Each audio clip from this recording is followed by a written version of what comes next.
Guys. All right, so I sent out the science and social studies. So this is going to be the morning. My video for that messed up. So let me do that over real quick. So we're on Wednesday here. So in math, we had a CFA, but first we went over just reviewing how we add and subtract money. So let me share my screen here. All right, so the first thing we did is we went to page 576, and we just talked about the reviewing the rules for when we are adding and subtracting decimals. It's just the exact same as a whole number, but we want to make sure that these decimals get lined up and that everything is lined up according to its place value chart. So we did this first problem here. It says Ms. Freeman has a checking account with a balance of $442.37. She writes a check for $63.92. Then she makes a deposit of $350. We want to know what her final balance is after she wrote that check and made the deposit. So we talked about, checking account when we had talked about profit and expenses and the banks and things like that. We talked about checking accounts being one of the types of accounts you can have at a bank. And so you use it. So you have this balance. So this is your starting off amount, this 442.37. That's your starting off amount. And as you pay for things, here they're writing a check. You could use your debit card, things like that. As you're spending money, you're taking amounts out, and your balance, what you started with, goes down. But if you deposit money, so you can put more money into the account. So here we had to take what the new balance was, and we had to add the amount that she was depositing. And now we've got even more than what we started off, because the amount that we took out was smaller than what we put in. And so here we take that starting balance, we subtract what she spent money on when she wrote the check. That was taking away money. Then she makes this deposit, so then we had to add it back in, and we get the final amount. Down here we did numbers 2 and 3. So again, we're starting with a starting balance. If we're spending money, we know we have to subtract it out, and then we get our new balance. Here, she's starting off with this amount in her account. She makes a deposit, so we had to add that $65.32. Then she writes a check, so then she's spending money. So we added the amount that she put in, and we subtracted the amount that she took out, and then we're left with a new balance. So it's a constant back and forth. You spend money, but then there's times where you put money in, so that account balance is always changing depending on whether you're taking money out, it's going to get smaller, or if you're putting money in, it's going to get larger. And so it keeps changing. We flipped the page and went over to 578, and we did this multi-step problem here. So with this one, we are at the store and we're buying sneakers and we're buying a shirt, and it says if we had $100 before, how much do we have now? So we went ahead, we thought about, okay, if we're at a store and we put some items up on the checkout cart, they scan them. So they're scan the sneakers, scan the shirt, and they say, okay, your total is blah, blah, blah. Well, the computer does it for them. We're playing the computer, so we have to do what the computer does and add those two items together to get a total. We noticed that the total was over here, so we immediately took that out, because we know they're not asking us about the total, they're asking about the money that's remaining.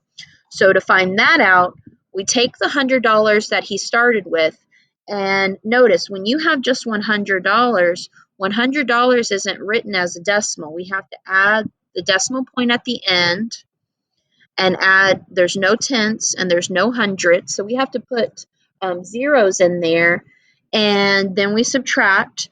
And notice once those zeros are there, everything lines up perfectly, and then we got the 4082. All right, your independent work is on 579, adding and subtracting money. We're doing problems 2, 4, 6, 8, 10, and 12. So all of these even numbered problems. And I want you to really pay attention as you're going through these, really pay attention to these verbs. What does it mean when she sold an item? So think about, okay, if you sell an item, someone's going to give you money for it. So you're getting that money. Then she sold another amount. So now you're getting more money. But then she turned around and bought a basketball. So when you buy a basketball, now you're getting rid of some of your money, you're giving it away. So think about where you can't just go and add all these problems. You can't just go and subtract all, or not these problems. You can't just add all these numbers. You can't just subtract all these numbers. You have to look and see. And it's kind of a process. You're going to have to start with whatever you start at and then read the next section and read it sentence by sentence by sentence and go, okay, if I'm selling something or if I'm buying something, what is that going to do? If I'm depositing or withdrawing, what is that doing to my that starting balance that you start with? All right, so be on the lookout for those because it's usually going to be, a couple things that you're going to have to do. All right, then we did our CFA. That is in Aware, so make sure, let me highlight this. Make sure you go in and complete that. And then for reading today, we read chapters 13. So if you go to Google Classroom, go down to Book Club, chapter 13 is right here. So you can listen to the recording of that. Then we did in Seesaw,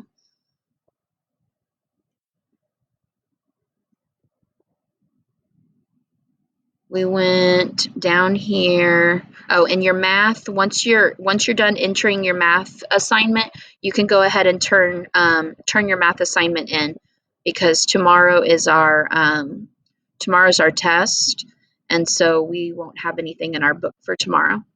All right, for reading, open up Book Study Fudgemania.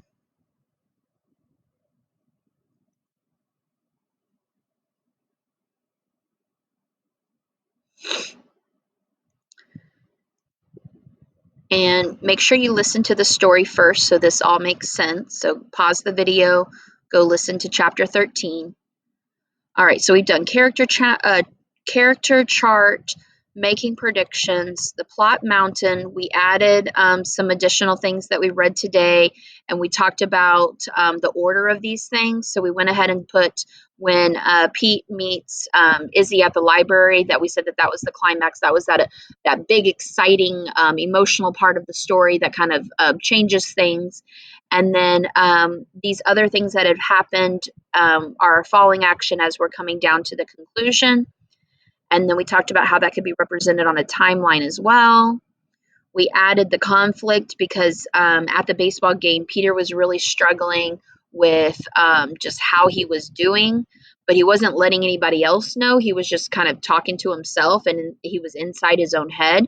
So we said, that was a struggle between him and himself. And then we added the part where Jimmy and Sheila were teasing Peter about liking Izzy. That's characters versus characters. So that's man versus man. We're going to do theme tomorrow. We went down, down, down, down. All right, here, making connections. We used Peter. We talked about similarities that we might have with Peter and some differences. And then we drafted that. And then in the section 4 and 5, right here, section 4 and 5, Fudgemania in Seesaw.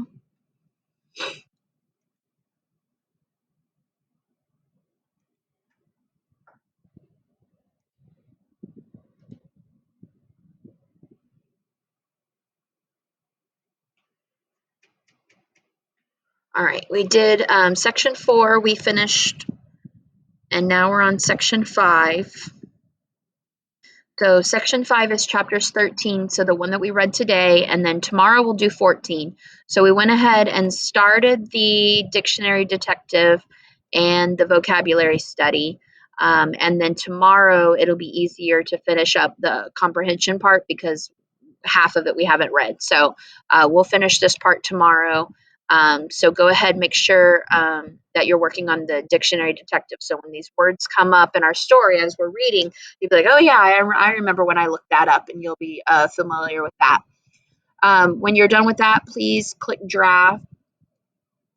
And then in writing today, going up to week 32 in Google Classroom, you have your daily language review right here. And we did, this was Monday, that was Tuesday, page 5. So we talked about the type of sentence, we talked about plural form of words, we talked about transitions, homophones, and this one down here at the end has lots of capitalization.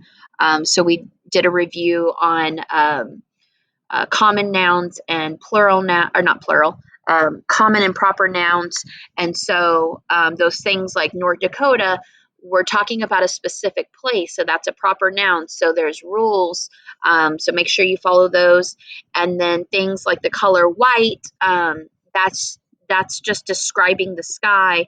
That doesn't, we don't need to, even though yes, it's a specific color, those don't get capitalized.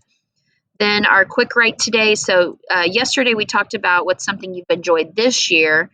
Today we talked about what are you looking forward to for next year. And we had some time at the end before lunch that we shared some things that we're looking forward to. And then that was it. We went to lunch. So make sure you check the video out on the other one for science and social studies. And sorry about those getting separated. I'm not sure what happened. But alrighty, guys, I will talk to you later. See you tomorrow. Bye.